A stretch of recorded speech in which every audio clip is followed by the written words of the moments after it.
बहुत सारे मामले ऐसे होते हैं जहां आपराधिक मामलों का जो है कानून का दुरुपयोग होता है।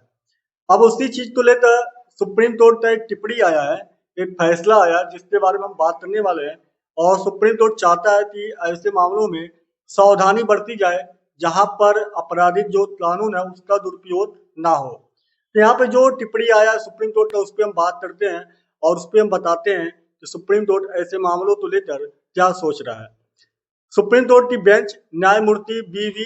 नागरत्ना और न्यायमूर्ति आर. महादेवन ने 15 सितंबर 2025 को एक आदेश में एक एफआईआर, प्रथम सूचना रिपोर्ट और उसके बाद की चार्जशीट को खारिज किया। ये मामला जो है 15 सितंबर को आया था, जिसे लेकर बीबी नागरत्ना जी ने और आर महादेवन ने इससे याचिका को खारिज कर दिया। अब इसमें एफआईआर धोखाधड़ी 420 आईपीसी धारा 420, आपको तो पता है धोखाधड़ी का जो आईपीसी धारा है 420 है। और आपराधिक साजिश आईपीसी 120 बी के आरोपों पर भी। लेकिन सुप्रीम कोर्ट ने पाया कि रिपोर्टकर्ता ने इस एफआईआर को दर्ज करने में लगभग 5 वर्ष की देरी किया। मतलब ये रिपोर्ट जो दर्ज हुई है 5 साल पहले घटना हुई थी और उसे लेकर 5 साल बाद जो है इसमें इसे मतलब धोखाधड़ी का मामला जो है दर्ज हुआ। अब इसमें देरी किया और आरोपों में मीन्स रिया मतलब दृष्टिमान धोखाधड़ी की नीयत का स्पष्ट ब्यौरा भी नहीं दिया।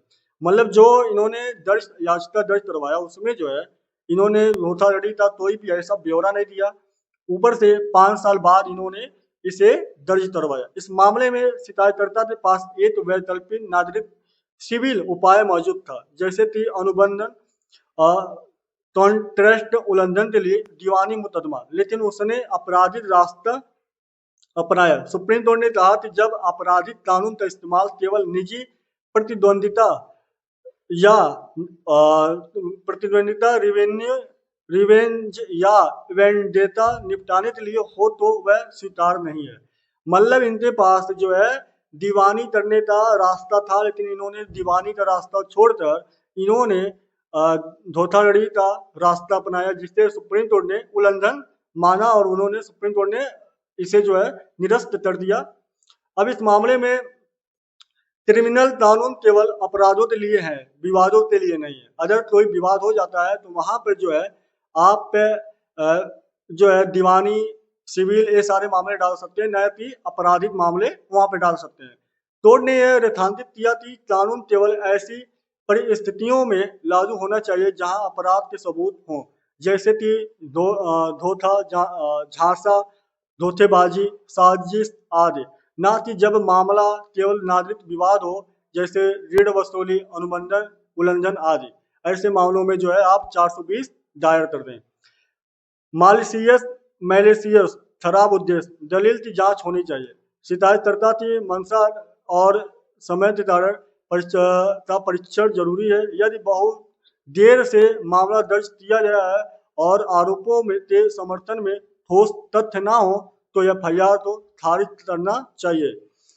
संवेदनशीलता और न्याय प्रक्रिया की रक्षा भी इसमें जरूरी है। कोर्ट ने कहा कि आपराधिक कानून का दुरुपयोग न्याय प्रक्रिया और व्यक्ति की स्वतंत्रता दोनों को नुकसान पहुंचाता है। इससे जनता में न्याय व्यवस्था पर भरोसा कम हो जाता है। अन्य संबंधी बात हम करें इस मामले में तो एक और निर्णय इसमें आया था Anukul Singh vs state of Uttar Pradesh and NR में। सुप्रीम कोर्ट ने कहा कि यदि मामला पूरी तरह से ऋण वसूलने या विवाद या अन्य वाणिज्य अनुबंधन संबंधित लेन देन से जुड़ा हो तो उसे केवल आपराधिक अपराध की श्रेणी में नहीं बदलना चाहिए। कोर्ट ने कहा कि अगर माना जाए कि आरोप सही हो, फिर भी यदि उनका स्वरूप नागरिक अधिक हो तो आपराधिक कानून की शक्ति का उपयोग करने की मिसयूज कहा जाएगा। फिर जो है इसमें निष्कर्ष की बात करें हम तो एफआईआर दर्ज करने की प्रक्रिया में पुलिस जांच एजेंसियों की सक्रिय भूमिका पर अधिक भुजाओं की जरूरत होगी कि वे जांच करें कि मामला वास्तव में आपराधिक है या केवल विवाद बढ़ाने का तरीका है। अभियोजन पक्षों तो यह सुनिश्चित करना होगा कि अपराधों में डिसहोनेस्ट या इंटेंशन या फ्रॉडलेंट इंडोसमेंट आदि जैसे तत्व स्पष्ट हों। सिर्फ सामान्य नागरिक विवाद पर आपराधिक मुकदमा नहीं चलेगा। व्यक्तियों तो यह सोच समझ कर कदम उठाना होगा, और यदि आरोप महसूस करे कि एफआईआर गलत नाप समान उद्देश्यों से दर्ज की गई है तो उसके द्वारा न्यायालय से एफआईआर खारिज करने की याचिका की जा सकती है। मतलब ये सारी चीज जो है अपने आप में बहुत ज्यादा महत्वपूर्ण है कि अगर ऐसे मामले आते हैं जो झूठे तरह से आपराधिक बताए जाते हैं, उन्हें जो है जो धोखाधड़ी का मामला बताते 420 आईपीसी धारा 420 लगाया जाता है, ऐसे मामलों लिए बहुत ज्यादा महत्वपूर्ण है। बहरहाल ऐसे मामलों में आपकी क्या राय होनी चाहिए, आप अपनी राय कमेंट बॉक्स में दें। वीडियो अच्छा लगा तो लाइक शेयर भी करें, पहली बार जुड़े हैं तो सब्सक्राइब भी कर लें। मिलते हैं नए वीडियो में, तब तक के लिए इजाजत।